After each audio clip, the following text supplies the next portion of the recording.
Bismillahirrahmanirrahim. Assalamualaikum warahmatullahi wabarakatuh. Alhamdulillahi ala ihsani wa syukru lahu ala taufiqihi wa amtinani wa asyhadu an la ilaha illallah wahdahu la syarika lahu ta'ziman li sya'ni wa asyhadu anna Muhammadan abduhu wa rasuluhu dan ridwani. Allahumma shalli alaihi wa ala alihi wa ashabihi wa ihwani. Hadirin dan hadirat yang dirahmati oleh Allah Subhanahu wa taala. Tidak terasa tinggal beberapa hari lagi insyaallah kita akan bertemu dengan bulan Ramadan dengan izin Allah Subhanahu wa taala. Oleh karenanya kita perlu mempersiapkan diri kita untuk menyambut bulan yang penuh keberkahan tersebut ya. Karena barang siapa yang berpuasa di bulan tersebut dengan puasa yang benar, maka akan diampuni dosa-dosanya yang telah lalu. Dan jika dosa-dosanya telah diampuni, maka dia akan masuk ke dalam surga Allah Subhanahu wa taala. Karena tidaklah seorang terhalangi dari masuk surga kecuali karena dosa-dosa yang dia lakukan ya. Oleh karenanya bulan tersebut Allah kondisikan agar kita mudah untuk beramal saleh. Di antaranya Allah bukakan pintu-pintu surga, ya futihat abwabul jannah, dibukakan pintu-pintu surga. Yang ini dalil bahwasanya pintu-pintu surga terbuka ya, siap untuk dimasuki oleh hamba-hamba Allah Subhanahu wa taala. Ini dalil bahwasanya surga itu sudah ada. Ini adalah akidah Ahlussunnah wal Jamaah. Dan pada waktu bulan Ramadan pintu-pintunya dibuka oleh Allah Subhanahu wa taala. Ya. Karena berbeda jika seorang bos berkata kepada anak buahnya, "Kamu nanti kerja yang baik ya, akan saya bangunkan rumah buat engkau." Tapi beda kalau bos mengatakan kamu kerja yang baik, rumah sudah ada tinggal dimasuki ya. Tentu kita lebih semangat kalau rumahnya sudah ada tinggal dimasuki. Kemudian kata Allah Subhanahu wa taala, kata Nabi sallallahu alaihi wasallam dalam riwayat yang lain, wa futihat abwabus sama, dibukakan pintu-pintu langit yang menunjukkan amalan-amalan soleh hamba mudah diterima oleh Allah Subhanahu wa taala. Dalam riwayat yang lain, futihat abwabur rahmah, dibukakanlah pintu-pintu rahmat yang menunjukkan rahmat Allah banyak turun ke hamba-hambanya tatkala bulan Ramadan. Kemudian wa ghulliqat abwabun nar, ditutuplah pintu-pintu neraka jahanam. Kemudian kata Nabi sallallahu alaihi wasallam, wa sufiddati syayatin, setan-setan juga dibelenggu sehingga mereka tidak leluasa untuk menggoda hamba-hamba Allah. Kemudian juga kata Nabi, wa yunadi munadin, ya baghiyal khairi aqbil wa ya baghiyal syarri aqsir. Dan ada yang menyeru di malam-malam bulan Ramadan, wahai pencari kebaikan, semangatlah, dan wahai pelaku maksiat, berhentilah. Ya, ini semua menunjukkan Allah mengkondisikan bulan Ramadan agar kita mudah untuk beramal saleh. Demikian pula kata Nabi, atakum Ramadan syahrun mubarak, telah datang kepada kalian bulan Ramadan, bulan penuh berkah. Kalau dikatakan bulan penuh berkah, berarti bulan tersebut banyak kebaikan. Karena berkah dalam bahasa Arab ya maknanya adalah kasratul khair, yaitu kebaikan yang banyak. Berarti beramal soleh di bulan Ramadan pahalanya tidak sama dengan beramal soleh di bulan-bulan yang lainnya. Apalagi kata Nabi SAW, walillahi utaqa'u minan nar wa dzalika kullal lailah. Dan setiap malam di bulan Ramadan Allah catat hamba-hambanya terbebaskan dari neraka jahanam, dan itu berlaku setiap malam. Ya, dari malam pertama kalau Anda tidak berhasil dicatat sebagai orang terbebas dari neraka jahanam, masih ada malam kedua. Kalau malam kedua Anda tidak berhasil, masih ada malam ketiga. Kalau tidak berhasil lagi, masih ada malam keempat, dan seterusnya. Ini semua dikondisikan oleh Allah agar kita mudah untuk beramal saleh. Ya. Oleh karenanya, kalau seorang bertemu dengan bulan Ramadan, kemudian dia tidak diampuni oleh Allah, maka dia adalah hamba yang celaka. Kata malaikat Jibril, syaqiya abdun adraka Ramadan fansalakha minhu falam yughfar lahu. Celaka seorang hamba bertemu dengan bulan Ramadan, kemudian bulan Ramadan sebulan penuh berlalu dan dia tidak diampuni oleh Allah. Celaka hamba seperti ini, kata Nabi sallallahu alaihi wasallam, amin. Ya, kata Nabi sallallahu alaihi wasallam mengaminkan perkataan malaikat Jibril ya. Oleh karena jika kita tidak bertobat di bulan Ramadan, terus mau bertobat di bulan mana lagi? Kalau kita tidak semangat baca Quran di bulan Ramadan, terus mau semangat baca Quran di bulan yang mana lagi? Ya, sebagaimana kata seorang penyair tentang kota Madinah, idza lam tatib bi thaybatin 'inda tayyibin biha tabatid dunya fa aina tatibu. Kalau kau tidak baik bisa menjadi orang baik di kota Madinah, di situ ada Nabi sallallahu alaihi wasallam, dan dengan dakwah Nabi kemudian kebaikan tersebar di alam semesta, kemudian mau baik di mana lagi? Mau baik di Jatinegara, mau baik di Jakarta, di Madinah enggak bisa baik, terus mau baik di mana lagi? Kalau tidak bisa berbuat kebaikan, tidak beramal saleh di bulan Ramadan, kemudian kapan lagi mau beramal saleh? Sementara bulan sudah dikondisikan oleh Allah Subhanahu wa taala. Syarat agar kita diterima puasa kita, ingat kata Nabi, man shoma ramadhana imanan wa ihtisaban. Barang siapa yang berpuasa di bulan Ramadan penuh keimanan, yakin ini syariat dari Allah Subhanahu wa taala. Wa ihtisaban, dan berharap, harus ada pengharapan dalam hati bahwasanya saya ingin diampuni oleh Allah Subhanahu wa taala. Artinya kita tidak melaksanakan puasa bukan hanya sekedar menjalankan ritual tahunan, ya, bukan hanya sekedar mengikuti masyarakat, tapi dalam hati kita ada pengharapan untuk diampuni oleh Allah Subhanahu wa taala. Maka akan diampuni dosa-dosanya yang telah lalu. Hadirin hadirat yang dirahmati Allah Subhanahu wa taala, insyaallah pada malam hari ini kita akan menyampaikan fikih singkat tentang Ramadan. Mudah-mudahan saya bisa menyampaikan poin-poin yang penting ya hingga pada Isya nanti ya. Yang pertama, tentunya yang paling penting adalah mengetahui kapan satu Ramadan. Kapan satu Ramadan, dan telah terjadi khilaf di kalangan masyarakat Indonesia ya.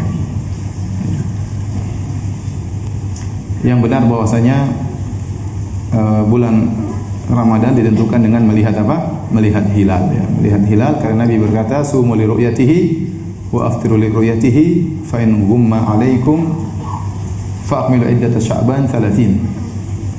Berpuasalah karena melihat hilal, dan lebaranlah karena melihat hilal. Kalau hilalnya tidak kelihatan, tertutup, maka sempurnakanlah bulan Sya'ban 30 hari. Ini sabda Nabi SAW dipraktikkan oleh para sahabat dan dipraktikkan oleh para salafus saleh. Untuk menentukan satu Ramadan harus dengan lihat hilal. Kalau hilal tidak terlihat, maka disempurnakanlah bulan Sya'ban 30 hari ya. Adapun yang dilakukan oleh sebagian saudara-saudara kita dengan metode hisab, maka ini adalah cara yang tidak benar, karena banyak alasan yang membantah ya cara seperti ini. Yang pertama, cara ini tidak pernah dilakukan oleh Nabi dan para sahabatnya, dan tidak pernah dilakukan oleh tiga generasi utama, sahabat, tabi'in dan tabi'ut tabi'in. Mereka tidak pernah menggunakan metode hisab. Adapun yang diriwayatkan dari Mutarrif bin Abdullah bin Sikhir, itu adalah riwayat yang lemah, sebagaimana seorang tabi'in, sebagaimana dijelaskan lemahnya riwayat tersebut oleh Ibn Abdul Bar rahimahullahu ta'ala. Kemudian yang kedua, metode hisab zaman dulu tidak seperti metode hisab zaman sekarang. Metode hisab zaman dulu namanya metode hisab urfi, sekarang namanya metode hisab modern hakiki, lebih rumit ya, hitungannya pakai sinus dan kosinus ya. Kemudian harus mengetahui ya jarak dan macam-macamnya, tidak gampang ya. Saya sudah lihat metode mereka untuk menghitung hisab, ternyata tidak mudah.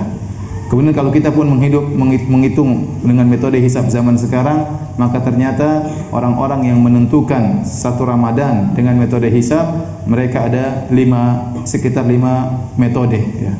Ada namanya metode ijtima' qabla al-ghurub, dilihat konjungsi kapan bulan dan matahari satu garis ya, sebelum qabla al-fajar. Yang pertama qabla al-fajar, sebelum fajar. Kalau terjadi konjungsi menurut hisab mereka sebelum terbit fajar, maka fajar kedepannya adalah satu Ramadan. Kalau terjadi konjungsi setelah fajar, maka fajar hari ini masih 30 Sya'ban ya.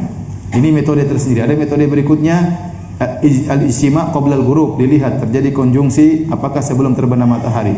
Kalau sebelum terbenam matahari, berarti hari besok bukan Ramadan. Tapi kalau setelah terbenam matahari, berarti kalau sebelum terbenam matahari, berarti besok sudah Ramadan. Kalau setelah terbenam matahari, berarti besok belum Ramadan.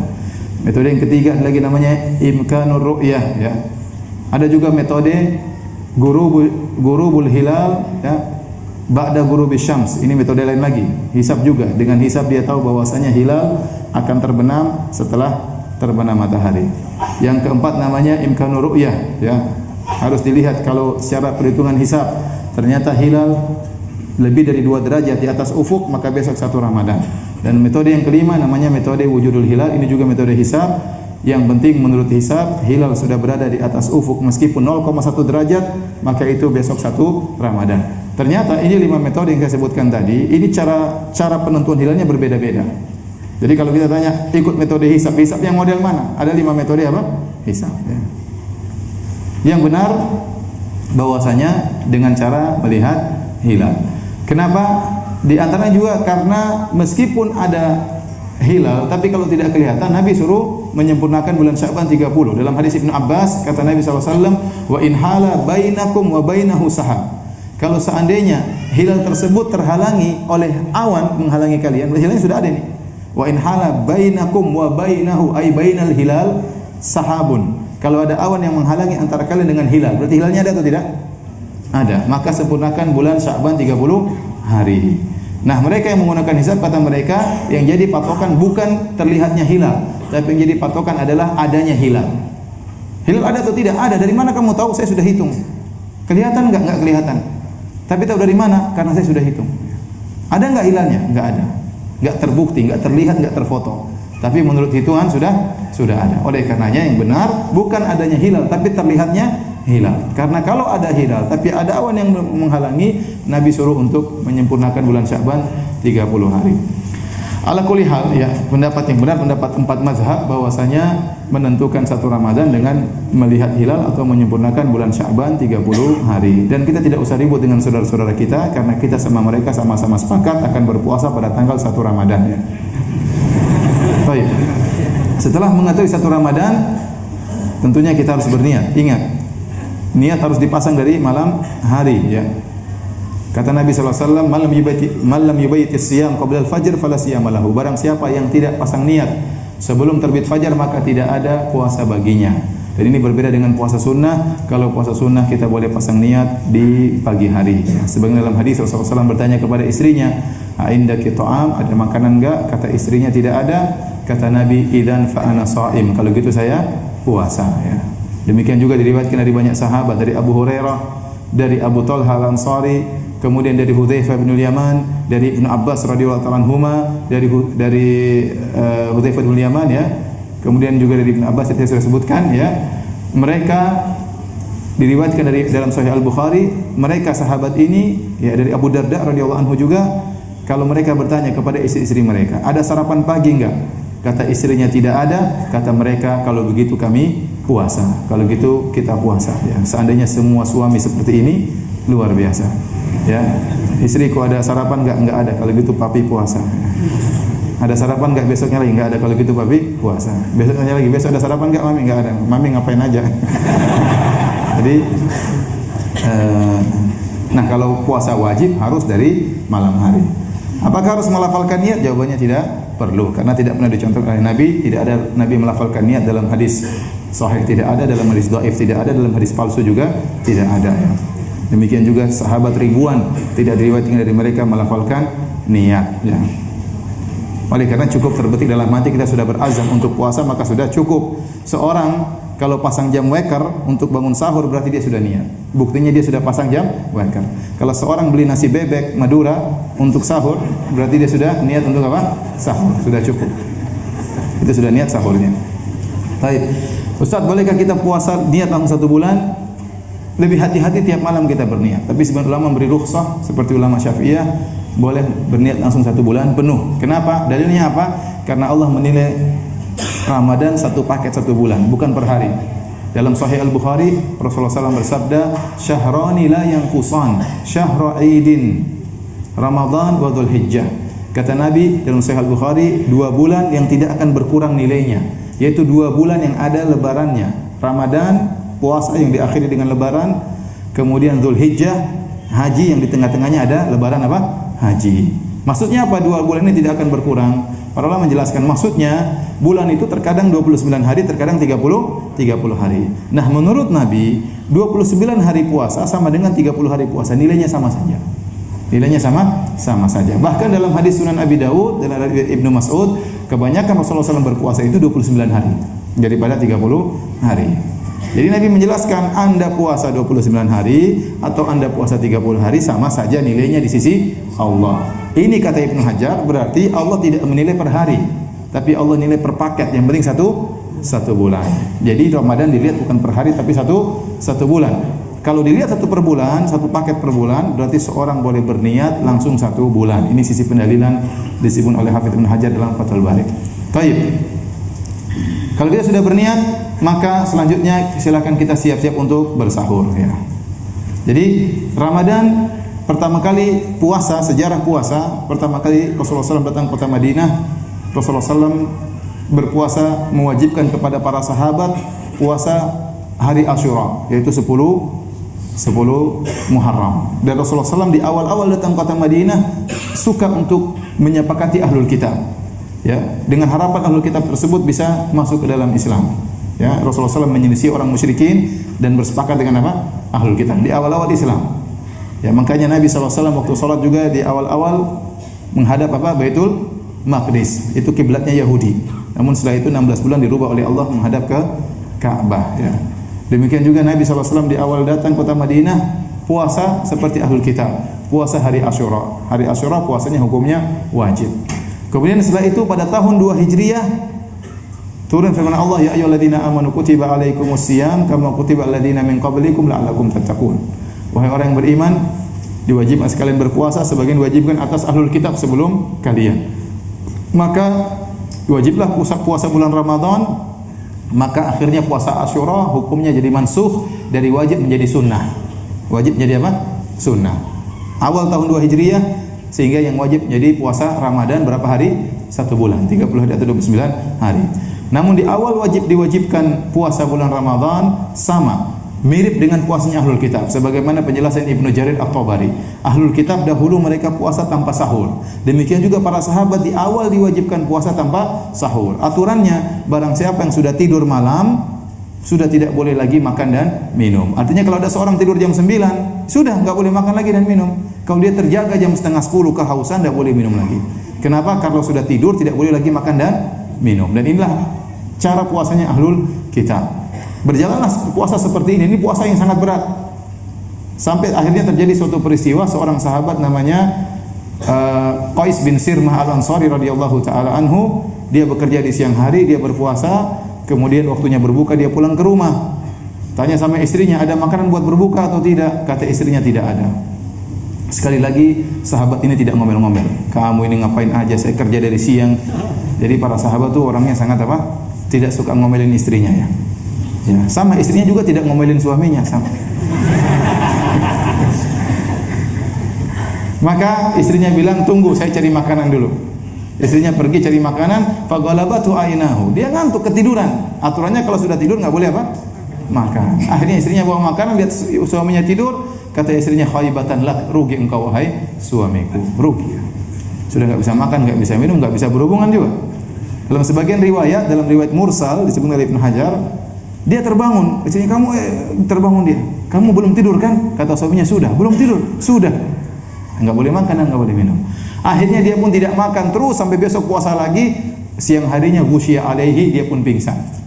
Maka sampailah kabar ini kepada Nabi SAW bahwasanya Qais bin Sirmah pingsan.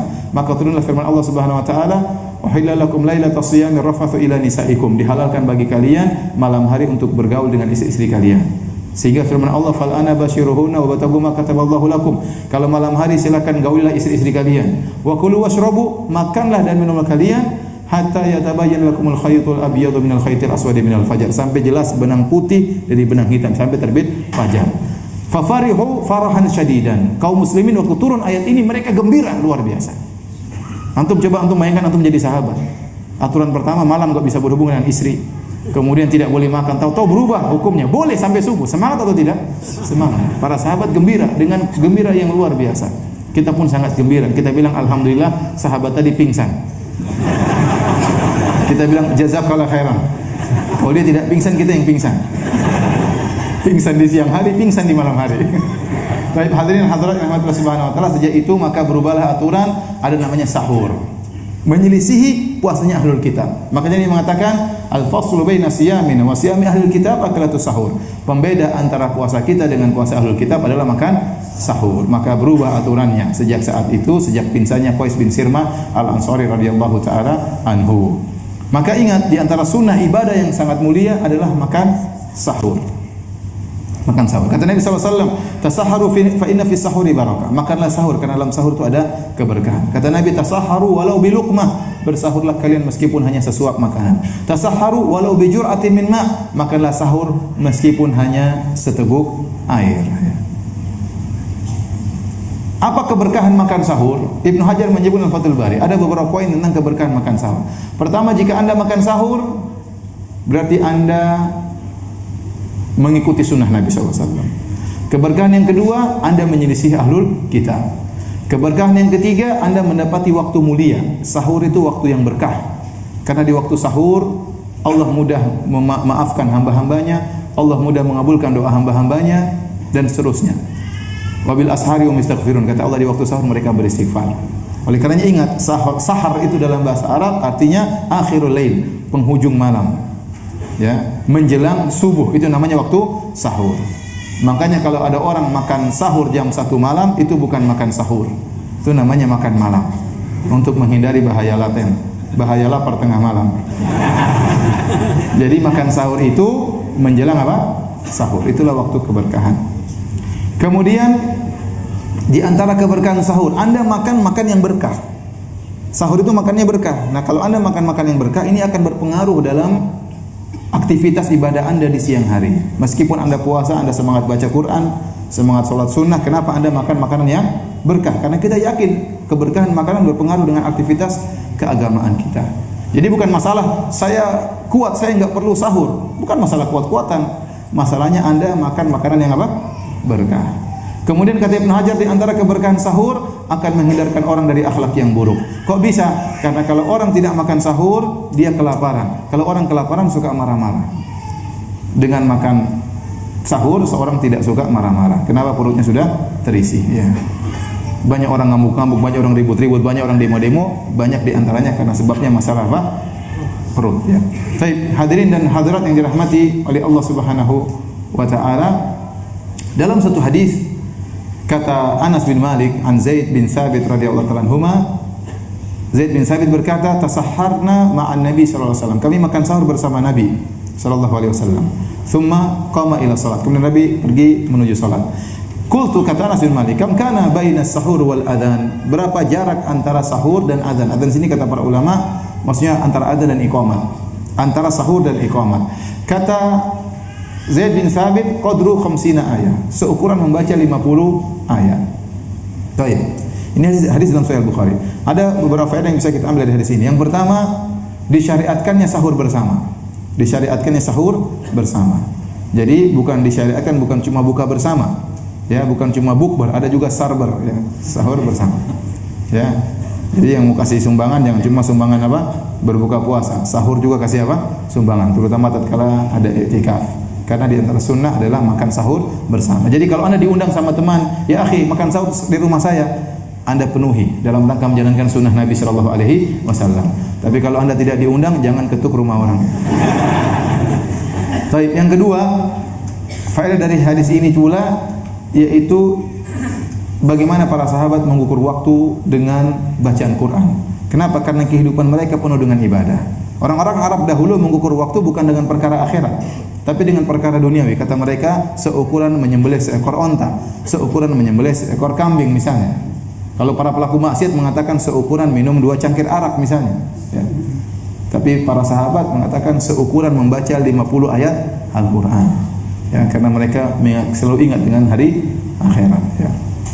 Yang ketiga, ternyata jarak antara sahurnya Nabi sampai qomat cuma baca 50 ayat. 50 ayat mungkin setengah jam. Ya. Atau dalam tafsiran yang lain jarak antara sahur dengan adzan. Jadi 15 menit atau 20 menit, 30 menit. Jadi Nabi kalau diartikan qomat, antara sahur dengan qomat cuma baca 50 ayat, berarti Nabi berhenti sahurnya menjelang apa? Menjelang adzan. Jadi ini menunjukkan bahwasanya sunnah mengakhirkan sahur. La yazalun nasu bi khairin ma ajjalul fitr wa akharus sahur. Kata Nabi sallallahu alaihi wasallam, senantiasa manusia dalam kebaikan jika mereka menyegerakan berbuka dan mengakhirkan sahur. Taib. Sahur sampai kapan? Sahur ada batasan akhirnya, limitnya sampai azan subuh. Kalau sudah azan subuh harus berhenti, tidak boleh dilanjutkan. Karena Allah telah menjelaskan dengan dalam Al-Quran dengan jelas, hatta yatabayyana lakumul khaytul abyadu minal khaytil aswadi minal fajar, sampai jelas benang putih dari fajar, terbit fajar, azan subuh harus berhenti. Nabi berkata dalam hadisnya, ya, inna Bilalan yu'adzinu bil-lail, sungguhnya Bilal itu azan pertamanya di malam hari. Wa kulu washrabu, maka makanlah dan minumlah kalian hatta yu'adzina Ibnu Ummi Maktum, sampai Ibnu Ummi Maktum azan kedua, azan yang kedua. Kalau Ibnu Ummi Maktum sudah azan kedua, maka harus berhenti. Hadis-hadis ini sangat jelas dan ayat sangat jelas. Dari sini jumhur ulama berpendapat barang siapa yang sudah mendengar azan kemudian nekat makan dan minum, maka puasanya tidak sah. Tapi ada hadis memang ya, Rasulullah SAW mengatakan, "Idza sami'a ahadukum nida wal ina'u fi yadihi fala yadh'u hatta yaqdi hajatahu." Jika salah seorang dari kalian mendengar azan sementara gelas atau makanan di tangannya, maka jangan dia letakkan sampai dia selesaikan hajatnya. Hadis ini diperbincang oleh para ulama. Sebenarnya mengatakan hadis ini mauquf, tidak sahih, ijtihad sebagian sahabat dan tidak marfu dari Nabi SAW. Sebenarnya mengatakan hadisnya dhaif. Sebenarnya mengatakan hadisnya sahih tapi harus ditakwil. Kenapa harus ditakwil? Karena bertentangan dengan sharih ayat, bertentangan dengan hadis-hadis yang sahih. Maka dengan kalian sampai dengar adzan subuh. Sementara dalam hadis ini kalau dengar adzan masih makan dan minum. Sebenarnya mentakwil maksudnya kalau Anda mendengar adzan sementara orang tersebut tidak amanah dalam adzan, maka silakan makan dan minum. Atau Anda ragu dia adzan benar atau tidak, silakan makan dan minum. Intinya ya, jumhur ulama berpendapat hadis ini kalaupun diamalkan dianggap sahih maka rukhsah, keringanan. Kalau Anda lagi dengar adzan segera minum, selesaikan. Adapun sebagian orang yang bergampang-gampangkan sudah adzan masih makan, masih minum, masih santai, ya. Ini tidak boleh. Ini berarti puasanya batal. Ya, karena sebagian orang ada yang seperti itu. Sudah dikumandangkan adzan, istrinya tegur, "Mas, sudah adzan. Papi sudah adzan." "No, santai. Papi tahu hadisnya, santai." Papi tahu hadisnya. Itu telur goreng dulu. "Papi sudah adzan, santai aja, Papi tahu hadisnya." Goreng kerupuk turunin, sambal terasi turunin. Ini enggak benar. Yang lebih menakjubkan dari hal ini pernah saya dengar ada salah seorang di pondok, ya. Ini pondok sebagian ikhwan ya. Dulu saya alhamdulillah sekarang sudah banyak perubahan. Dulu ada kesan ingin menyelisih masyarakat. Jadi semangat berbuka sebelum masyarakat. Dan saya pernah mendapati komunitas seperti itu. Jadi kita tinggal di pondok sudah menjelang maghrib. Tunggu, ayo kamu naik lantai 3 lihat ada matahari enggak? Sudah tidak ada, bukan. Masyarakat belum ada yang azan.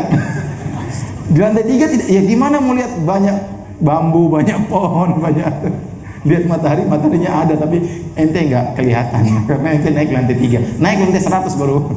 Jadi akhirnya semangat menyelisih masyarakat. Kita menjalankan sunnah berbuka dengan segera, masyarakat terlambat. Bukan terlambat-terlambatan, mataharinya yang benar lihat ada atau tidak.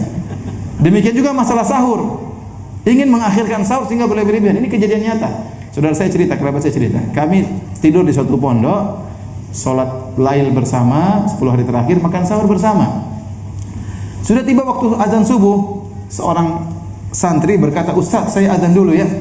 "Ustaz, saya azan." Kata ustaznya, "Jangan dulu, saya masih makan, jangan dulu." Jangan dulu. Jadi Allah berfirman, "Makan dan minumlah kalian sampai terbit fajar." Allah tidak berfirman, "Makan dan minum kalian sampai ustaz kenyang." Kan? Jadi ini hati-hati, tidak boleh main-main dalam hal ini. Barang siapa sudah dengar azan harus berhenti. Allah sudah kasih limit, Nabi sudah kasih limit. Ya. Kalau ada ijtihad benar, ada ijtihad dari sebagian salaf. Ingat, yang jadi dalil bukan sebagian salaf, ijma' salaf yang merupakan dalil. Ya. Sebagian salaf ada yang sengaja tutup pintu terus makan, itu ijtihad mereka. Bukan dalil menyelisih hadis Nabi SAW. Tidak semua mereka menguasai hadis-hadis Nabi SAW. Oleh karena saya katakan pendapat jumhur ulama, kalau sudah dengar azan harus apa? Berhenti. Demikian juga ini dalil bahwasanya kita boleh makan dan minum tidak sebagaimana dipahami oleh masyarakat. Ada namanya waktu imsak 10 menit sebelum azan. Ini adalah bid'ah ya. Ibnu Hajar mengatakan bid'ah yang mungkar. Di zaman beliau juga ada semodel imsak ini. Kalau sudah menjelang subuh, menjelang azan subuh, orang-orang matikan lampu, tidak boleh makan dan minum. Sekarang ada istilah namanya apa? Imsak. Ya.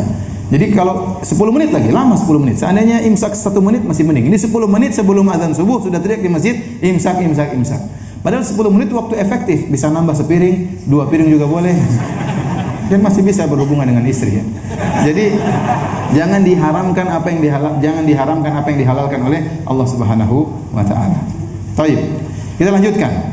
Allah menggandengkan 3 perkara, berhubungan, makan dan minum sampai menjelang subuh. Kata Allah, "Fal ana basyiruhunna." Di malam hari silakan menggauli istri kalian. Kemudian kata Allah, "Wa kulu washrabu." Makan dan minumlah kalian sampai terbit fajar. Sebagaimana kita boleh makan dan minum sampai 1 detik sebelum azan subuh, demikian pula kita boleh berhubungan dengan istri sampai 1 detik sebelum azan subuh. Tapi kalau Anda berhubungan dengar azan harus selesai. Tidak boleh lanjutkan. Sama aturannya. Kalau Anda lanjutkan berarti puasa Anda apa? Batal ya. Jangan bilang papi tahu hadisnya ya. Ini batal total ya, buyar puasa Anda. Jangan bilang papi tahu hadisnya ya. Kalau ada yang suaminya bilang gitu, bilang ya mami juga tahu hadisnya dhaif papi. Baik. Hadirin hadirat yang dirahmati Allah Subhanahu wa taala, dari sini kita tahu jika seorang dibolehkan oleh Allah untuk berhubungan dengan istrinya sampai 1 menit sebelum adzan subuh, maka kemungkinan besar dia akan bertemu adzan dalam kondisi junub. Dalam kondisi apa? Junub dan belum sempat mandi junub, karena mandi junub butuh waktu. Oleh karenanya terjadi khilaf di kalangan para sahabat di zaman Khalifah Marwan. Ada fatwa dari Abu Hurairah radhiyallahu anhu bahwasanya barang siapa yang mendapati adzan subuh dalam kondisi junub, maka puasanya tidak sah. Abu Hurairah beristihad, dia berfatwa. Mungkin dia mendengar hadis atau hadisnya sudah mansukh. Maka Marwan menyuruh sebagian sahabat untuk bertanya kepada istri-istri Nabi.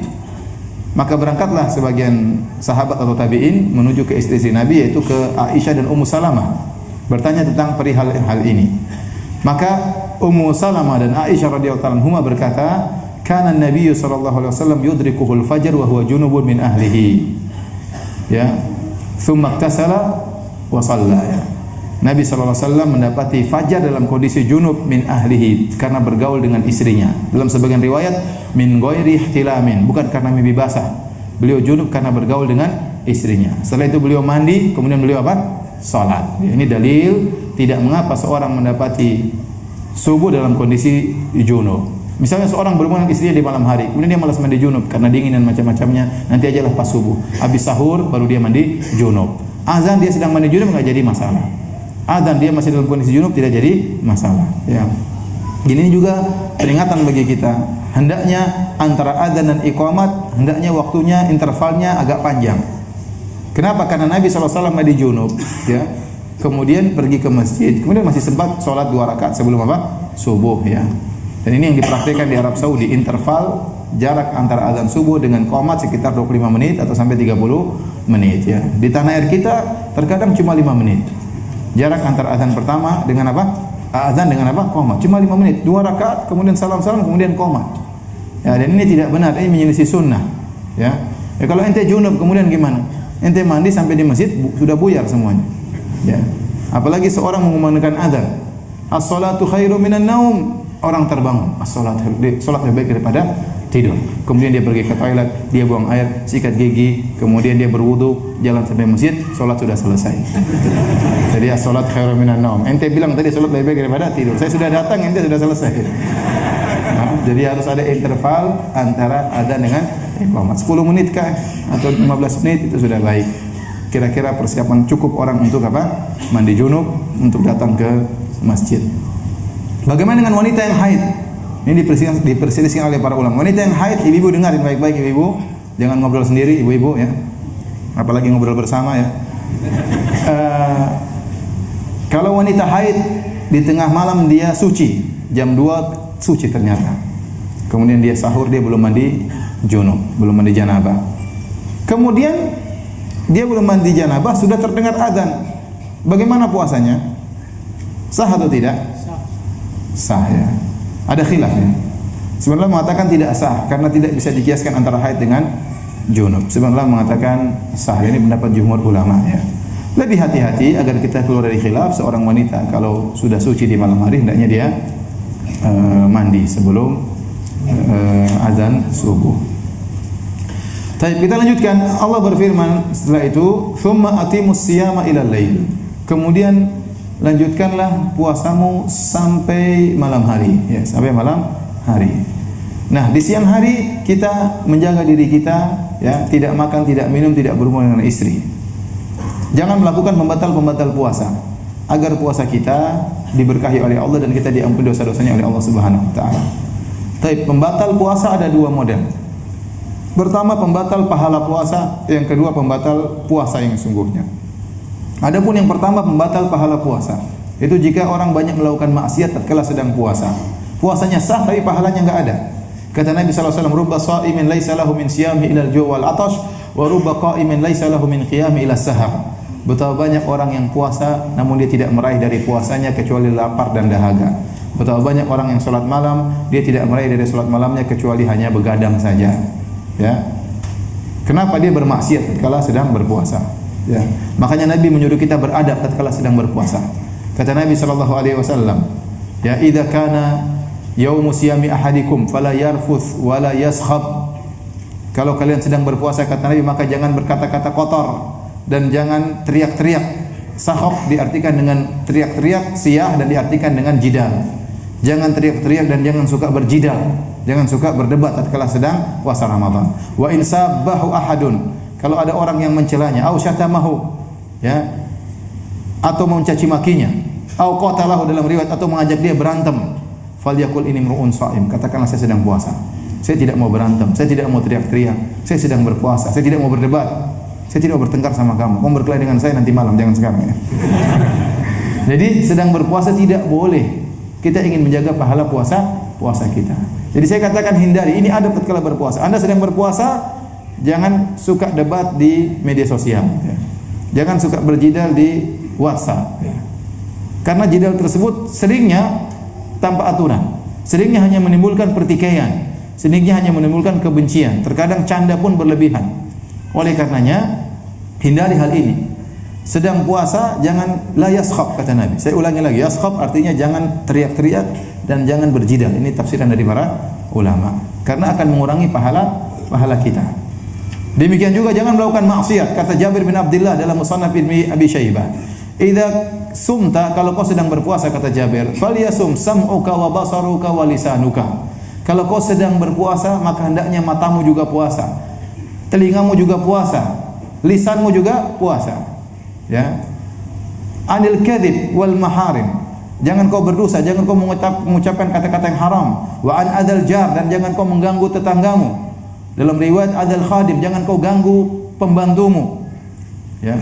Wal yakun 'alaika waqarun wa sakinah yauma shaumika. Hendaknya kau tenang tatkala sedang berpuasa. Wala taj'al yauma fitrika wa yauma shaumika sawaan.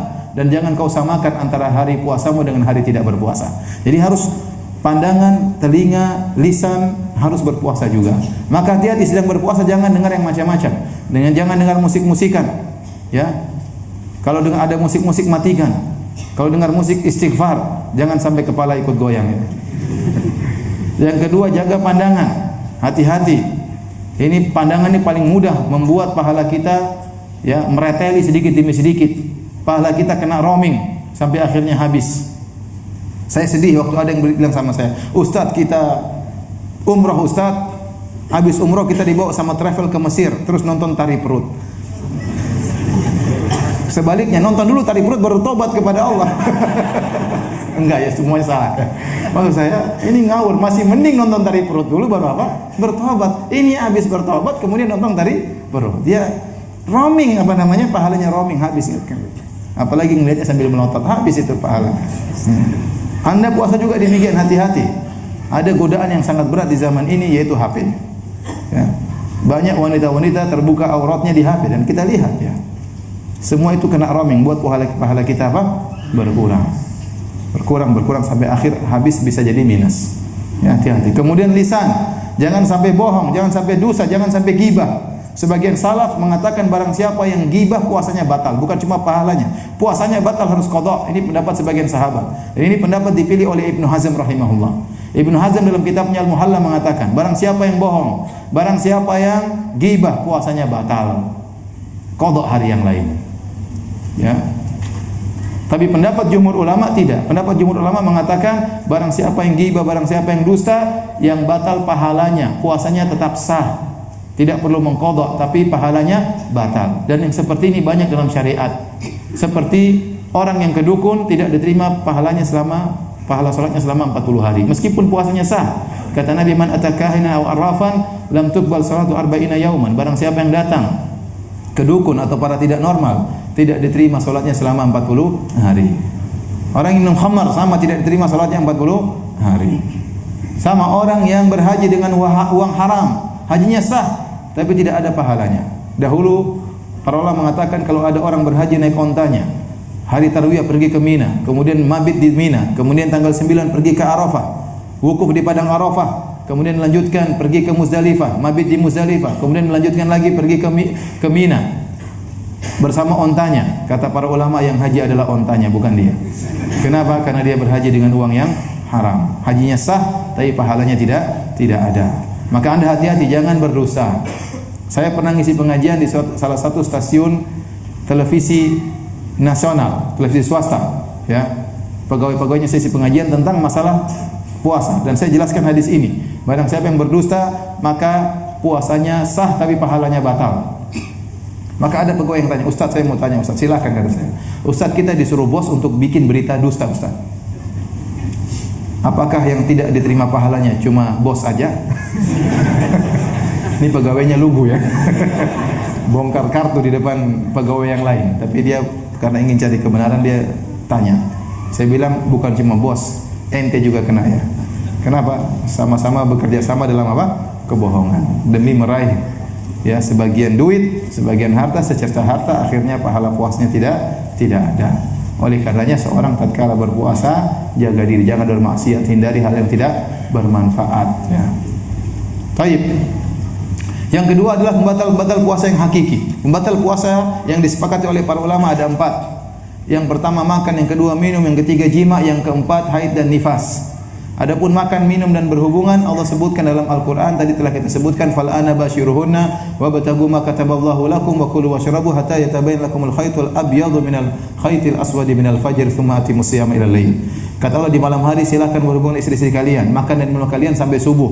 Kemudian sejak subuh sempurnakan puasa. Berarti berhubungan dan makan dan minum tidak boleh di siang hari.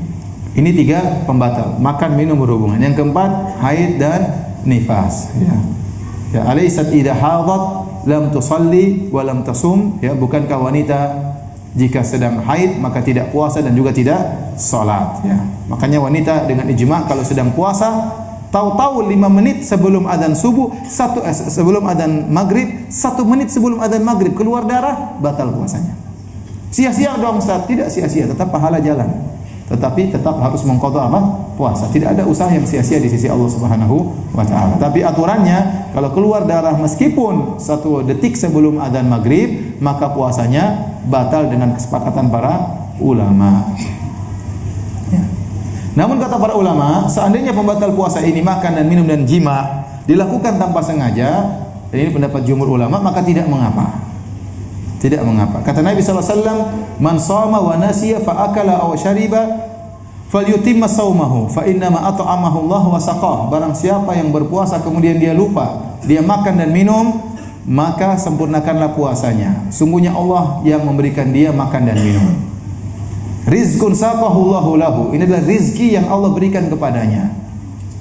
Jadi kalau seorang lupa kemudian makan dan minum, maka tetap sah puasanya. Dia lupa, dia makan. Kemudian dia tambah lagi, makan lagi. Kemudian dia minum, kemudian dia makan es krim. Setelah itu saya puasa. Sah atau tidak puasanya? Sah. Kata Ibnu Hajar dari riwayat sebagian sahabat makan sarid di hadapan Nabi, makan besar. Kemudian, saya puasa sunnah, saya lupa. Kata Nabi, lanjutkan puasamu. Kata Ibnu Hajar, ini dalil tidak ada perbedaan orang yang lupa makan sedikit atau makan yang banyak. Sama-sama tidak membatalkan apa? Puasa. Itu rezeki dari Allah Subhanahu wa taala. Ada seorang datang kepada Abu Hurairah. Dia bertanya, "Ya Abu Hurairah, saya tadi puasa, kemudian saya pergi ke rumah teman, saya makan. Saya lupa." Kata Abu Hurairah, "Lanjutkan puasamu." Terus saya pergi lagi ke rumah teman yang lain. Terus saya makan lagi. Saya lupa. Kata Abu Hurairah, "Lanjutkan puasamu." Terus saya pergi lagi ke rumah teman, saya makan lagi. Saya lupa. Kata Abu Hurairah, "Lanjutkan puasamu. Fa innaka mru'un lam ta'tadis siyam." Kau adalah orang yang tidak biasa apa? Puasa. Makanya sering lupa. Kalau lupa, maka itu anugerah dari Allah Subhanahu wa taala. Makanya para ulama khilaf. Sampai ulama mu'asirin khilaf. Kalau kita lihat orang makan dan minum lupa, tegur atau tidak? Tegur atau tidak? Hah? Ada khilaf tadi. Ada yang mengatakan harus ditegur, ada yang bilang biarin aja. Tapi kalau saya yang lupa jangan tegur. Kalau antum pun tegur harus waktu yang pas. Jangan dia lagi makan sambal yang dia tegur, puasa. Ya. Sebenarnya mengatakan jangan ditegur karena itu rezeki dari Allah Subhanahu wa taala. Jangan potong rezeki Allah. Satunya pendapat lain mengatakan ditegur karena itu kemungkaran dalam bulan Ramadan harus ditegur. Intinya dua-dua pendapatnya kuat ya. Tapi kalau saya lagi lupa jangan ditegur ya. Baik. Pernah suatu hari saya pergi bersama seorang teman. Teman ini ngantar saya untuk ngisi pengajian di kota wisata. Tapi kita datang kepagian. Hari Senin atau Kamis, itu musim dia puasa sunnah. Saya tidak puasa. Dia bilang, Ustaz, kita datang terlalu cepat, kita sarapan dulu. Oh, silakan. Saya juga belum sarapan. Akhirnya kita duduk di samping masjid. Kemudian ada warung-warung kecil situ. Kata teman saya, Bu, teh manis 2. Bu, nasi goreng ada enggak? Oh, belum siap, Pak. Mie ayam belum siap juga. Ini belum siap juga, Pak, baru ada teh. Ya udah, teh aja. Akhirnya kita minum bareng-bareng. Setelah dia selesai minum, "Ya Ustaz, saya hari ini puasa." Kata saya, rezekimu cuma teh.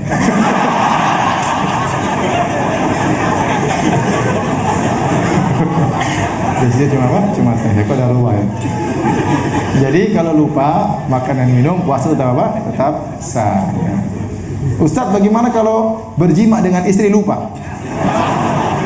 Ini dibahas oleh para ulama. Sebenarnya mengatakan kalau jima tidak bisa, kalau lupa tetap batal.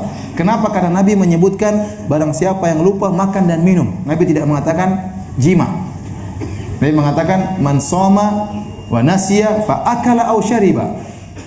Barang siapa yang berpuasa kemudian dia lupa kemudian makan dan minum. Rasulullah tidak mengatakan jima. Berarti kalau jima lupa enggak lupa tetap batal. Jumhur ulama membantah, enggak. Jima juga kalau lupa. Kenapa disebut makan dan minum? Karena ini yang sering terjadi. Jarang orang jima lupa, jarang. Tapi seandainya terjadi, maka tidak jadi masalah. Karena dikiaskan tiga-tiganya pembatal puasa. Kenapa dibeda-bedakan? Ya, tapi seandainya benar-benar terjadi, memang susah terjadi. Bagaimana suami sama istri kompak lupa, itu susah terjadi. Kalau suami lupa, istrinya mungkin ingat. Kalau istrinya lupa, suami juga ingat. Kalau suaminya lupa, susah istri lupa juga. Ya. Istrinya mungkin ingat, kecuali pura-pura lupa. Ya. Intinya kalau seandainya tadi lupa beneran, maka tidak apa-apa puasanya sah karena ada udzur, yaitu lupa. Ya. Azan ya. Nah, demikian saja. Nanti kita lanjutkan lagi insyaallah setelah salat Allah Taala misal. Bismillahirrahmanirrahim. Assalamualaikum warahmatullahi wabarakatuh. Alhamdulillah, salatu wassalamu ala Rasulillah wa ala alihi wa ashabihi wa mawalah. Hadirin dan hadirat yang dirahmati oleh Allah Subhanahu wa taala. Kita lanjutkan kajian kita. Telah kita jelaskan bahwasanya ada 3 pembatal utama, yaitu makan, minum dan berhubungan dengan istri di siang hari bulan Ramadan ya. Barang siapa yang sengaja berbuka tanpa uzur, maka dia dosa besar ya. Kemudian wajib baginya untuk mengqadha ya apa yang dia batalkan tersebut, meskipun ada khilaf di kalangan para ulama, tapi jumhur ulama mengatakan harus diqadha. Adapun barang siapa yang sengaja berjima dengan istrinya di siang hari, maka selain dia berdosa, dia harus bayar kafarah. Dalam Sahih Al-Bukhari ada seorang sahabat datang kepada Nabi SAW, kemudian dia berkata, "Ya Rasulullah, halaktu." Wahai Rasulullah, saya telah binasa. Dalam sebagian riwayat, ihtaraqtu, ya Rasulullah, saya sudah terbakar. Rasulullah SAW bertanya, "Ma ahlakak, apa yang buat kau binasa?" Kata dia, "Asabtu imra'ati fi nahari Ramadan." Saya menggauli istriku di siang hari bulan Ramadan. Maka Nabi bertanya kepadanya, "Hal tastati'u an tu'tika raqabah?" Apakah kau mampu untuk membebaskan budak? Kata dia, "La." Rasulullah SAW beranjak pada pilihan kedua, "Fahal tastati'u an tasuma syahraini mutatabi'ain?" Apakah kau mampu untuk berpuasa 2 bulan berturut-turut? Kata dia, "Tidak." Dalam sebagian riwayat kata dia, "Ya Rasulullah, puasa inilah yang membuat saya melanggar ya. Sebulan saja sudah melanggar, apalagi 2 bulan berturut-turut." Kemudian Rasulullah SAW bertanya lagi, "Fahal tastati'u an tut'ima sittina miskina?" Apakah kau mampu untuk memberi makan 60 fakir miskin? Kata dia, "Tidak." Maka Rasulullah SAW pun terdiam ya. Rasulullah mengatakan, Rasulullah SAW menunggu wahyu apa yang harus dilakukan pada orang ini ya. 3 kafarat yang semua tidak bisa dia lakukan. Kemudian tiba-tiba datang kepada Nabi sekeranjang korma. Lalu Nabi SAW bertanya, "Aina sa'il?" Mana tadi yang bertanya? Dalam sebagian riwayat kata Nabi, "Ainal muhtariq?" Mana tadi orang yang terbakar? Ini menunjukkan orang ini melakukan dosa besar sampai dia mensifati dirinya yang terbakar dengan dosa. Dan Nabi membenarkan sifat tersebut. Kata Nabi, ainal muhtariq, mana orang yang terbakar tadi? Kata Nabi SAW, ambil ini korma dan berikan makan kepada fakir miskin. Kata orang ini, ala afqara minna ya Rasulullah, apakah saya berikan kepada orang yang lebih miskin dari kami? Demi Allah tidak ada yang paling miskin di kota Madinah kecuali kami. Kata Nabi SAW, kalau gitu ambil, berikan makan kepada keluargamu. Fadhahika Nabi SAW hatta badat anyabuhu. Nabi tertawa sampai terlihat gigi taringnya. Karena orang ini memang kondisinya aneh. Datang ketakutan, pulang senang, dapat hormat. Tapi antum jangan coba-coba ya. Ini dalil bahwasanya seorang berhubungan dengan istrinya jima, maka telah batal puasanya. Sebagian ulama berkata harus melanjutkan puasanya, ada khilaf dengan para ulama. Ada yang mengatakan harus melanjutkan puasanya, sebagaimana orang yang berhaji kemudian batal, harus lanjutkan hajinya dan ulangi lagi haji tahun depan. Ya, tapi intinya ada khilaf. Intinya puasanya batal dan dia harus membayar kafarah dan harus mengqadha. Yang harus bayar kafarah adalah jima, ya, adalah jima. Adapun jika terjadi ejakulasi tanpa jima, maka batal harus diqadha tapi tidak bayar kafarah. Ya, berdosa tetapi tidak harus bayar kafarah. Ya. Jika seorang mencumbu istrinya sampai jima, maka sampai ejakulasi, maka tadi batal. Ya, tapi jika tidak terjadi jima, maka dia tidak perlu bayar kafarah.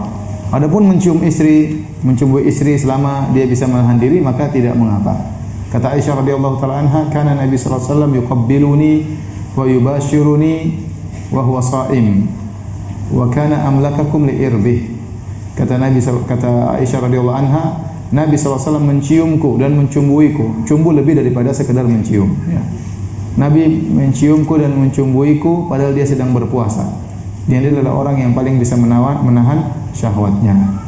Ini dijadikan dalil bahwasanya begitu mesranya Nabi dengan istrinya sampai puasa tidak menghalangi dia untuk mencumbui, menyenangkan hati istrinya.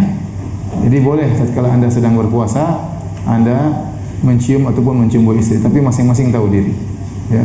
Kalau ternyata dia tidak bisa menahan hawa nafsunya, maka jangan coba-coba mencubui apa? Istrinya. Ya. Karena sebagian orang kalau sudah nafsunya sudah bergelora, sudah hilang 2/3 akalnya. Bahkan sebagian orang hilang otaknya semuanya. Oleh karenanya hati-hati. Tapi kalau dia mampu menahan dirinya, maka tidak mengapa. Namun jika ternyata dia mencumbu istrinya sampai akhirnya terjadi ejakulasi, maka batal puasanya, dia berdosa. Karena berarti dia telah mengeluarkan syahwatnya, namun tidak perlu bayar kafarah. Kapan terjadi kafarah? Kalau terjadi apa? Jima. Kalau terjadi kemaluan, masuk ke kemaluan. Adapun jika tidak sampai pada derajat tersebut, maka tidak wajib bayar kafarah. Tapi hadirin hadirat yang dirahmati oleh Allah Subhanahu wa taala, masalah pembatal puasa, makan dan minum, para ulama menjelaskan ilah yang membuat makan dan minum membatalkan puasa, yaitu sesuatu yang disebut makanan atau minuman yang dimasukkan sampai ke lambung sehingga menguatkan tubuh. Itu yang disebut dengan makan dan minum. Maka semua yang disebut dengan makan dan minum, maka itu membatalkan puasa. Adapun yang tidak sesuai dengan nama makan dan minum, maka itu tidak membatalkan puasa. Karena ada khilaf di kalangan para ulama. Apa yang membatalkan puasa? Ada yang mengatakan setiap sesuatu yang masuk dalam rongga tubuh, maka itu membatalkan puasa. Ya, ada yang mengatakan tidak semua rongga tubuh. Maksudnya kalau membatalkan kalau masuk ke lambung. Karena itulah tempat makan dan minum. Adapun kalau cuma sampai di paru-paru dan itu tidak sampai ke lambung dan yang selainnya, maka itu bukan makan dan minum, ya. Baik, hadirin hadirat yang dirahmati Allah Subhanahu wa taala, dan ada di sana perkara-perkara yang dianggap membatalkan oleh masyarakat ternyata tidak membatalkan. Contoh, ada sebagian berfatwa kalau buang air besar usahakan jangan di siang hari. Kenapa? Kalau buang air di siang hari, seorang cebok, maka jarinya masuk di duburnya, batal puasanya. Karena ada benda asing yang masuk di dalam rongga tubuhnya. Terus kapan buang air? Nanti malam. Wah, repot kalau rasa buang air jam 10 pagi harus ditunda sampai jam 10 malam, ya repot. Ada yang mengatakan barang siapa yang ngupil maka batal puasanya. Kenapa? Karena dia masukkan jari di rongga hidungnya, ya. Ini tidak benar. Dalam bahasa apapun, ngupil tidak dikatakan makan dan minum. Kecuali upilnya dirasa, ya. Demikian juga memasukkan ngorek-ngorek kotoran telinga batal, ini enggak benar, ya. Tidak semua yang dimasukkan dalam rongga tubuh batal. Contoh, kita berkumur-kumur, bukan kita masukkannya dalam rongga mulut. Waktu kita beristinsyak bukan kita masuk dalam rongga apa? Hidung, batal atau tidak? Tidak batal. Tidak membatalkan apa? Puasa ya. Dari situ ya banyak ulama berbicara tentang masalah pembatal-pembatal kontemporer, tapi ini panjang lagi kalau kita ingin bahas. Saya kemarin ngisi kajian khusus tentang pembatal puasa kontemporer, maka waktunya tidak cukup. Baik, hadirin hadirat yang dirahmati oleh Allah Subhanahu wa taala. Kata Allah, "Tsumma atimus siyama ilal lail." Kemudian berpuasalah kalian sampai malam hari. Yang disebut dengan malam adalah terbenamnya matahari. Tidak disyaratkan malam harus gelap gulita. Begitu matahari terbenam maka itu sudah malam, ya. Berbeda dengan orang-orang Syiah yang mereka tidak berbuka puasa kecuali sudah gelap gulita. Adapun kita ahlu sunnah, kita orang Islam, maka kita berbuka puasa kalau terbenam matahari, karena Allah mengatakan sampai terbenam matahari, sampai malam. Dan disunahkan menyegerakan berbuka. Suatu hari Rasulullah SAW bersafar dengan para sahabat, kemudian Rasulullah SAW gharabatis syams, matahari sudah tenggelam. Kata Rasulullah SAW, ya Bilal, inzil fajdah lana. Wahai Bilal, turun dan siapkan makanan untuk berbuka. Waktu itu matahari baru saja tenggelam, sehingga masih terang. Kata sebagian sahabat, ya Rasulullah, inna alaika naharan. Ya Rasulullah, masih siang, masih terang. Dalam sebagian riwayat, ya Rasulullah, asyams, ya Rasulullah, masih kelihatan matahari. Dalam sebagian riwayat, ya Rasulullah, alau amsaita, kalau ditunda lagi sebentar, wahai Rasulullah. Kata Rasulullah SAW, ya Bilal, inzil fajdah lana. Wahai Bilal, turun bikin makanan. Maka Rasulullah SAW segera berbuka begitu cepatnya, sampai sebagian sahabat mengatakan, seandainya ada salah seorang di antara kita naik di atas onta, matahari kelihatan. Saking begitu tenggelam langsung apa? Makan dan minum.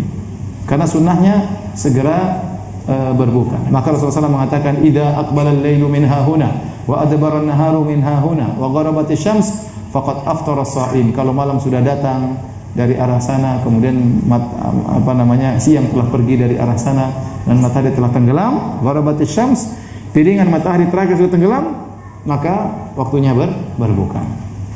Ya. Maka ingat, kita berbuka, hukum asal ingat, al-yaqin la yazulu bisyak. Keyakinan tidak bisa dihilangkan dengan keraguan. Jika kita ragu sudah terbenam matahari atau belum, maka jangan kita berbuka sampai kita apa? Yakin. Yakin tersebut dengan mendengar azan, atau kita punya jam menentukan waktu berbuka, atau dengan tanda-tanda yang lain. Kalau kita ragu jangan. Karena asalnya kita masih siang. Dan tidak boleh kita berpindah kepada berbuka kecuali kita telah yakin telah malam. Tapi kalau kita sudah yakin, contoh Anda dan istri sedang berdua-duaan ya di pinggir pantai menantikan sunset ya.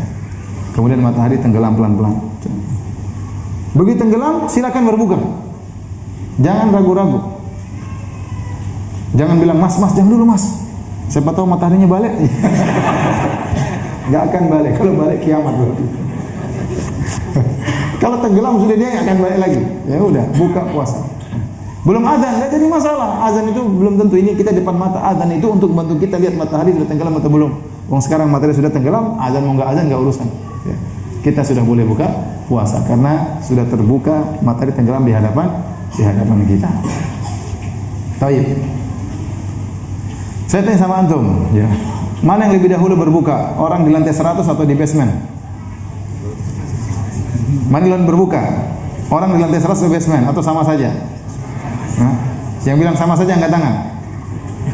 Sesat dan menyesatkan. Enggak, saya bercanda. Yang mengatakan di atas angkat tangan. Ragu-ragu sekarang. 1, 2. Yang bilang pertama kali berbuka yang di basement yang mana? Sedikit juga. Di basement kenapa? Gelap. Yang di luar berbuka, yang di bawah. Yang di luar dibuka, yang di bawah. Kenapa? Kalau di atas matahari masih kelihatan. Entah Anda mengatakan bumi bulat atau bumi datar, pokoknya kalau Anda di atas matahari semakin apa? Mudah kelihatan. Faham? Jadi mana di luar dibuka? Berbuka? Lantai bawah, di basement di luar berbuka. Kenapa saya sampaikan hal ini? Karena saya pernah mengalami, saya pernah naik pesawat, pas mendarat di Cengkareng, masih di atas, tahu-tahu pilotnya berkata, para penumpang sekalian, sekarang waktunya berbuka untuk daerah Cengkareng, Jakarta dan sekitarnya. Orang-orang pada buka, saya buka jendela, matahari masih kelihatan. Ternyata dia menyampaikan pengumuman waktu berbuka di mana? Di darat, di atas belum berbuka.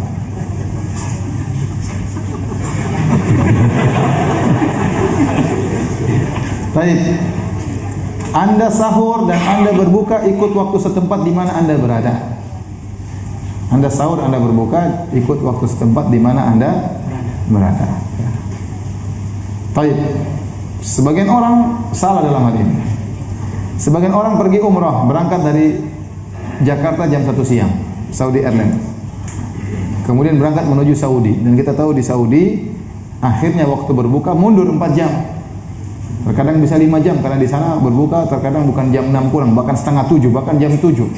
Jadi bisa mundur 4 jam atau 5 jam. Sebagian orang di atas pesawat sudah jam 6 waktu Indonesia Barat. Dia bilang waktunya berbuka. Ikut ukuran waktu mana? Waktu Indonesia Barat. Pak, Anda sekarang sudah bukan Indonesia. Anda sudah di luar negeri. Matahari masih kelihatan. Sebagian orang ngeyel, dan saya pernah dapat orang seperti ini. Ya, saya kan pesawat puasa dari Indonesia. Masa saya mau menyiksa diri nunggu 4 hari mati saya nanti? Ya sudah, jangan mati, buka saja puasa, tapi harus diqadha. Bukanya terlambat, jangan jam 6, buka tadi jam 2 langsung buka. Jadi, Anda kan musafir boleh apa? Berbuka. Kalau Anda paksakan diri untuk berpuasa, maka Anda harus berbuka sesuai dengan posisi di mana Anda berada. Kalau nggak kuat ya berbuka, jangan dipaksa. Jangan dipaksa. Ya, jadi tidak boleh seorang berbuka matahari masih kelihatan, dia berbuka ikut waktu Indonesia Barat. Dan lebih enak kalau Anda bersafar dari Saudi menuju ke Indonesia. Bukanya lebih apa? Bukanya lebih cepat. Ya. Kalau ingin buka lebih cepat, bersafar dari Saudi kemana? Indonesia. Biayanya besar tapi. Baik, hadirin hadirat yang dirahmati Allah Subhanahu wa taala. Jangan lupa kalau Anda berpuasa banyak berdoa kepada Allah Subhanahu wa taala. Di antara doa yang tidak tertolak adalah doanya orang berpuasa. Sebagian riwayat inda fitrihi, berdoa tatkala sedang berbuka. Sedang ini bisa jadi menjelang berbuka, tatkala berbuka, atau baru selesai berbuka, tatkala sedang berbuka. Ada yang mendhaifkan hadis ini, tapi hadis bahwasanya orang yang berpuasa doanya terkabulkan, maka itu hadisnya sahih dan dipraktekkan oleh penduduk kota Madinah. Kebanyakan mereka berdoa menjelang berbuka. Ya. Kenapa? Karena di saat itulah seorang lagi di puncak-puncak hausnya, di puncak-puncak laparnya, di puncak penuh berharap kepada Allah Subhanahu wa taala. Maka jangan lupa berdoa, apalagi menjelang berbuka. Jadi angkat tangan berdoa kepada Allah Subhanahu wa taala. Sebagian orang tatkala berbuka sibuk dengan yang macam-macam ya. Sibuk layangan lah, sibuk ngabuburit lah, sibuk nonton macam-macam lah ya. Ada yang sibuk mengumpulkan makanan lah, daerah kekuasaannya. Dia berdoa kepada Allah Subhanahu wa taala. Apakah menjelang berbuka, apakah tatkala sedang berbuka atau setelah berbuka. Kemudian Anda berbuka, Anda bilang bismillahirrahmanirrahim, kemudian Anda atau bismillah, kemudian Anda makan korma, Anda minum, setelah basah dahaga Anda mengatakan zahabadh dhama'u wa abtallatil uruqu wa thabatal ajru insyaallah. Ustaz, bolehkah kita berdoa dengan Rabbana laka sumtu wa bika amantu ala rizqika aftartu birahmatika ya arhamar rahimin. Sebenarnya membolehkan, ini doa datang dari sebagian salaf, di antara yang bolehkan oleh Ibnu Taimiyah rahimahullahu taala. Tapi hadis ini, doa ini bukan dari Nabi sallallahu alaihi wasallam. Boleh kita berdoa dengan doa bebas, di antaranya doa ini karena lafalnya baik, maknanya baik dan diriwayatkan dari sebagian salaf, tetapi tidak boleh kita katakan sunnah Nabi. Tidak boleh ya. Tidak juga kita katakan bid'ah, tidak. Jadi boleh-boleh saja berdoa dengan doa apa saja. Tapi sunnah Nabi kalau kita sudah minum, kita bilang zahabadh dhama'u wa abtallatil uruqu wa thabatal ajru insyaallah taala. Kalau sudah selesai berbuka, maka sunnahnya tidak makan banyak-banyak ya. Tidak makan banyak-banyak, makan secukupnya. Terutama yang manis-manis, Rasulullah SAW berbuka dengan rutab ya. Ya, kalau tidak ada rutab baru dengan apa? Korma ya. Kalau tidak ada korma baru beliau minum air. Jadi buka dengan rutab atau korma, dan ini sunnahnya, atau yang manis-manis supaya kekuatan tubuh segera kembali. Tidak disunahkan langsung makan besar. Kenapa? Karena kita harus sholat maghrib ya. Kalau makan banyak-banyak nanti sholat malam juga, sholat tarawih juga terasa berat. Karena ada sebagian orang saking laparnya, kemudian dia makan banyak-banyak, dia balas dendam. Akhirnya dia tidak kuat lagi. Dan saya baru dengar cerita, seumur hidup saya tidak pernah dengar cerita kecuali di negeri itu. Saya bersafar di luar negeri. Kemudian teman-teman di sana cerita, Ustadz di sini ada restoran terkenal, restoran Persia, restoran enak banget. Banyak orang makan di situ. Dan anehnya di bawah restoran tersebut ada ambulans. Kenapa ada ambulans? Karena banyak orang kekenyangan langsung masuk ambulans. Wah, seumur hidup saya baru dengar ada negara yang seperti itu. Jadi negaranya sangat makmur, bukan Saudi ya, negara yang lain. Tetapi sampai ada ambulans di mana di restoran karena orang makan sampai kekenyangan, saking enaknya restoran tersebut, makan nggak mau berhenti, masuk apa? Ambulans. Antum jangan coba-coba ya. Jadi tidak boleh seperti tidak sesuai dengan sunnah Nabi Sallallahu Alaihi Wasallam. Kemudian setelah kita berbuka ya, di malam hari kita isi waktu dengan ibadah, jangan lupa untuk sholat taraweh ya. Sholat taraweh berapa rakaatnya? Ya, setahu saya salaf sepakat bahwasanya tidak ada batasan rakaat. Ya, tidak ada batasan rakaat. Maka barang siapa yang mengatakan tidak boleh lebih dari 11 rakaat, tolong datangkan salafnya. Tolong datangkan salafnya, dan tidak ada salafnya. Sebagian ulama menyebutkan ya, sebagai riwayat dari Imam Malik, bahwasanya Imam Malik melarang lebih dari 11, namun riwayatnya lemah. Yang benar Imam Malik membolehkan salat bahkan 40 rakaat. Kemudian sebagian ulama juga menukilkan dari Ibnu Al-Arabi dari mazhab Malikiyah. Tapi setelah saya cek dalam kitabnya Aridatul Ahwadi, juga dia tidak melarang. Dia mengatakan seandainya ada bilangan yang jadikan patokan untuk salat malam, maka 11 rakaat. Tapi dia tidak melarang. Dia mengatakan seandainya disuruh pilih, maka milih yang berapa rakaat? 11 rakaat. Tapi dia tidak melarang. Adapun As-San'ani minal mutaakhirin. As-San'ani abad ke-11 dia mengatakan lebih dari 11 rakaat, 20 rakaat secara dawam adalah bid'ah. Beliau adalah minal mutaakhirin ya. Adapun para salaf dahulu mereka salat lebih dari 11 rakaat, banyak diriwayatkan. Diriwayatkan Imam Ahmad rahimahullahu taala, kalau beliau sehat beliau salat malam 300 rakaat. Kalau beliau sakit 100 rakaat ya. Adapun jumlah rakaat yang terbaik maka 11 rakaat. Jika dikerjakan dengan tumakninah. Ya. Karena Aisyah mengatakan, "Ma zada Nabi sallallahu alaihi wasallam fi Ramadan wala fi ghairi Ramadan an 11 rakaat." Rasulullah SAW tidak pernah salat lebih dari 11 rakaat. Baik di Ramadan maupun di luar bulan Ramadan. Ini dalil para ulama sepakat kalau salat dikerjakan dengan tumakninah maka 11 rakaat yang terbaik, apalagi dengan panjang. Tapi apakah tidak boleh lebih dari 11? Jawabannya boleh. Dalilnya apa? Dalilnya banyak. Pertama, dalilnya seorang Arab Badui datang kepada Nabi SAW, hadis Ibnu Umar. Arab Badui bertanya kepada Nabi, "Ya Rasulullah, kaifa salatul lail?" Wahai Rasulullah, bagaimana salat malam? Kata Nabi SAW, salatul lail masna, salat malam 2 rakaat. Fa in khasya ahadukum subuh falyusalli wahidatan tutiru lahu ma qad shalla. Kalau salah seorang kalian takut subuh, maka witirlah 1 rakaat. Nabi mengitlaqkan, mengumumkan, salatlah 2 rakaat. Rasulullah SAW tidak mengatakan sampai 11, tidak. Mungkin ada yang berkata, "Ya Rasulullah, mungkin Arab Badui ini sudah tahu tidak boleh lebih dari 11." Siapa bilang? Dia Arab Badui. Dia tidak tinggal bertetangga dengan Nabi. Sementara salat malam Nabi kebanyakannya dalam apa? Dalam rumah. Jangankan bilangan, tata cara salat saja dia tidak tahu.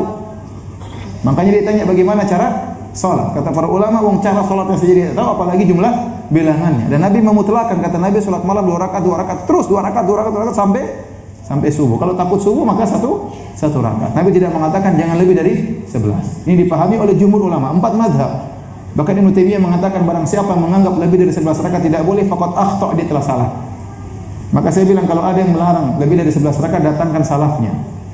Datangkan salafnya. Siapa salafnya? Dari kalangan tabi'in atau para ulama mazhab yang mengatakan tidak boleh lebih dari 11 rakaat. Kita memahami hadis Nabi dengan pemahaman salaf. Saya ulangi. Kita memahami hadis-hadis Nabi juga dengan pemahaman apa? Salaf. Ya. Karena sebagian orang terlalu kenceng. Kita bilang bolehlah Anda menganggap itu bid'ah, tapi tidak usah terlalu kenceng sama pendapat yang lain, apalagi pendapat 4 mazhab. Tapi saya ulangi lagi, barang siapa yang mengatakan lebih dari 11 bid'ah, tidak boleh, apalagi kenceng dalam masalah ini, datangkan salafnya. Datangkan salafnya. Baik. Dalil yang kedua, Rasulullah SAW salat bersama para sahabat beberapa kali di malam-malam bulan Ramadan. Kalau tidak salah 3 kali atau 4 kali. Ya, dan biasa Rasulullah SAW salatnya berapa rakaat? 11 rakaat. Pada suatu malam Rasulullah SAW salat sampai tengah malam, mungkin dari awal malam sampai tengah malam. Kemudian Rasulullah SAW selesai, sudah witir. Maka para sahabat minta tambahan. "Ya Rasulullah, lau nafaltana baqiyata lailatina hadhihi." Ya Rasulullah, bagaimana kalau kita lanjutkan, masih ada sisa setengah malam? Lihat semangat para sahabat. Sudah salat panjang, mereka masih minta tambah. Kalau kita imamnya selesai, alhamdulillah. Alhamdulillah. Alhamdulillah rabbil alamin. Ini sudah selesai, para sahabat masih minta apa? Tambah. Dan Nabi tidak menjawab, kalian kan sudah tahu tidak boleh lebih dari 11, jangan minta tambah. Kata sebagian ulama seperti Atiyah Salim, Syekh Atiyah Salim rahimahullah berkata, ini dalil bahwasanya para sahabat memahami tidak ada larangan dalam apa? Tambahan rakaat, makanya mereka minta apa? Tambahan. Kalau mereka tahu bahwasanya perkara salat malam perkara yang mereka perhatikan atau tidak? Para sahabat perhatian dengan salat malam atau tidak? Perhatian. Kalau ternyata 11 rakaat tidak lebih dari 11 rakaat tidak boleh, pasti mereka tahu. Kalau mereka tahu tidak boleh lebih dari 11 rakaat, ngapain minta tambah? Paham? Dalil yang ketiga, bahwasanya dalam Sunan Abi Dawud, ya, kalau tidak salah sahabat Thalib bin Ali radhiyallahu anhu, putranya berkata, "Zarana abi, fa amsa indana wa aftara indana wa shalla bina." Ayahku menziarahiku di rumahku sampai akhirnya di waktu tiba maghrib, kemudian dia berbuka bersama kami, kemudian dia sholat malam bersama kami sampai witir. Bapaknya lagi pergi ke kampung anaknya, bapaknya ini sahabat, pergi ke kampung anaknya karena dia sahabat, suruh jadi imam sama orang kampungnya. Kemungkinan besar 11 rakaat, tidak disebutkan bilangannya, tapi saya katakan kemungkinan besar 11 rakaat sampai witir. Suman hadara, kemudian dia pulang ke kampungnya. Ternyata di kampungnya juga belum sholat malam, nungguin dia. Ini jamaah yang setia, nunggu apa? Imam. Padahal tidak di SMS saya, tidak di WhatsApp enggak. Ya, kalau dia nunggu imamnya. Begitu sahabat ini datang, suruh jadi imam lagi. Salat ronde kedua. Tatkala tiba waktu witir, qaddama rajulan, dia suruh orang lain jadi imam. Mereka bertanya, "Kenapa Anda tidak salat?" Ternyata dia sudah witir tadi di ronde pertama. Dia berkata, "Sami'tu Rasulullah sallallahu alaihi wasallam yaqul," saya mendengar Rasulullah sallallahu bersabda, "La witrani fi lailah." Tidak ada dua witir dalam satu malam. Kemungkinan besar sahabat ini salat lebih dari 11 rakaat. Paham? Dan tidak ada pengingkaran. Ini juga dalil seorang sudah witir, boleh lagi salat malam, tapi tidak boleh witir dua kali. Intinya para hadirin, saya ulangi, salat yang terbaik 11 rakaat jika dikerjakan dengan tumakninah. Tapi kalau ada yang lebih dari 11 rakaat tidak perlu kita ingkari. Karena ini pendapat salaf, bahkan saya tidak menemukan seorang salaf pun yang mengingkari lebih dari 11 rakaat, ya. Dan ini yang dipraktikkan di Al-Haramain di Mekah dan Madinah, ya, sampai saat ini. Baik, hadirin hadirat yang rahmatillah subhanahu wa taala, terakhir kita membahas tentang orang-orang yang beruzur tidak puasa. Orang-orang yang tidak beruzur tatkala puasa sehingga tidak puasa ada dua model. Model pertama adalah uzur yang tidak bisa hilang. Ya. Wa 'alal ladzina yutiqunahu fidyatun ta'amu miskin. Ada uzur yang tidak bisa hilang seperti orang yang sudah tua. Sudah tua, tidak mungkin dia kuat lagi, tidak mungkin dia muda lagi, ya. Dia tua, tidak bisa puasa, maka uzur yang tidak bisa hilang enggak mungkin kita suruh qadha. Karena dia tidak bisa puasa. Maka dia harus bayar apa? Fidyah. Dikiaskan dengan seluruh uzur yang tidak bisa hilang. Contoh seorang kena komplikasi, ya, dan menurut dokter sini susah disembuhkan, gula, kemudian ginjal dan macam-macam, maka dia bayar apa? Fidyah. Supaya saya tidak lupa, saya ingatkan fidyah itu dibayar kalau sebabnya sudah muncul. Jangan seorang di awal Ramadan langsung bayar fidyah 30 hari, tidak, ya. Jangan. Jadi kalau dia sudah tidak bisa puasa hari ini, dia bayar untuk hari ini. Besok atau enggak dia tunda nanti pas setelah di bulan Syawal. Jadi dia sudah tidak puasa dulu, baru kemudian dia bayar apa? Fidyah. Jangan sebelum tidak puasa dia bayar fidyah, karena tidak boleh. Karena sebab belum ada, kemudian dia melakukan kafarahnya tidak kena.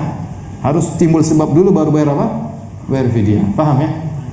Sama seperti saya pernah ketemu jemaah haji di mana di Mekah, ada seorang ibu bayar kambing 3. Saya bilang, "Ibu potong kambing berapa?" 3. Satu kambing berapa? 500 rial. Kok banyak sekali, Bu? Karena pembimbingnya suruh demikian. Kok banyak sekali, Bu? Kambing 3 buat apa aja? Haji cuma 1 kambing, Bu. Kata dia, 1 kambing buat haji, 1 kambing buat korban, 1 kambing buat pelanggaran. Ibu memang buat pelanggaran? Belum, tapi katanya pasti melanggar. Ini penjual kambing yang jualan kan. Ya enggak benar, kalau dia sudah potong kambingnya dulu belum melanggar tidak sah. Ya, harus melanggar dulu, baru ada sebab, baru bayar apa? Fidyah. Paham, ya? Jadi bagi Anda yang bayar fidyah, ditunda nanti kalau sudah selesai sebulan atau pas sudah batal baru bayar, boleh dicicil. Jangan bayar di awal bulan langsung bayar seluruhnya. Ini supaya saya enggak lupa. Jadi uzur yang tidak bisa hilang maka bayar fidyah. Contoh tadi orang yang sudah tua, orang sakit komplikasi, ya. Contoh misalnya orang yang tinggal di tempat yang siangnya 21 jam misalnya. Dia mungkin sampai semuda masih bisa puasa. Tatkala sudah umur 40 sudah nggak kuat, bertahan 21 jam itu nggak kuat. Dan ini uzur nggak bisa hilang, ya sudah bayar fidyah.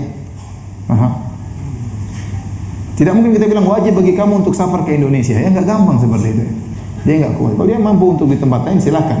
Kalau ada waktu lain ternyata siangnya menjadi pendek, maka wajib dia puasa di hari yang lain. Tapi kalau ternyata tidak bisa pendek-pendek, siangnya panjang terus sepanjang tahun, maka dia bayar apa? Fidyah. Model uzur kedua adalah uzur yang bisa hilang, seperti orang sakit dan bersafar. Kata Allah, "Faman kana minkum maridun aw ala safarin fa iddatun min ayyamin ukhra." Barang siapa yang sakit atau bersafar, kemudian dia berbuka, maka berpuasalah di hari yang lain. Orang tidak safar terus, orang tidak sakit terus. Tidak sakit apa? Terus. Ini uzur yang hilang, maka harus diqadha. Fa iddatun min ayyamin ukhra, maka harus diqadha.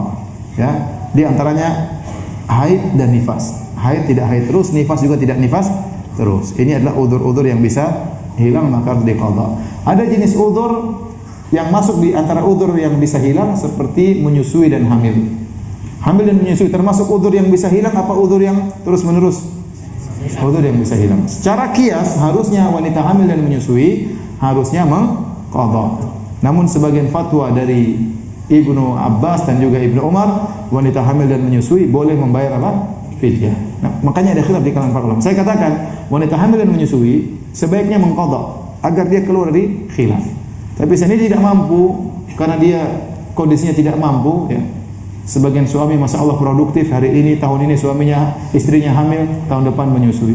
Tahun depannya lagi hamil lagi, tahun depannya lagi menyusui. Tahun depan hamil lagi, tahun depannya menyusui. Sampai 11 anak, 11 kali 2, 22 tahun tidak berhenti. Kapan mau qadha? Kapan mau qadha? Kalau kondisinya seperti itu berat, maka dia boleh bayar apa? Fidyah, karena fatwa dari Ibnu Abbas dan Ibnu Umar radhiyallahu ta'ala anhuma. Baik, hadirin hadirat, demikian saja apa yang disampaikan pada kesempatan malam hari ini. Semoga Allah mudahkan kita bertemu dengan bulan Ramadan. Semoga ibadah kita diterima oleh Allah Subhanahu wa taala, diampuni dosa-dosa kita, dan semoga kita dipertemukan di surganya kelak. Kafatul majlis, subhanakallah bihamdik, asyhadu an la ilaha illa anta, astaghfiruka wa atubu ilaik. Assalamualaikum warahmatullahi wabarakatuh.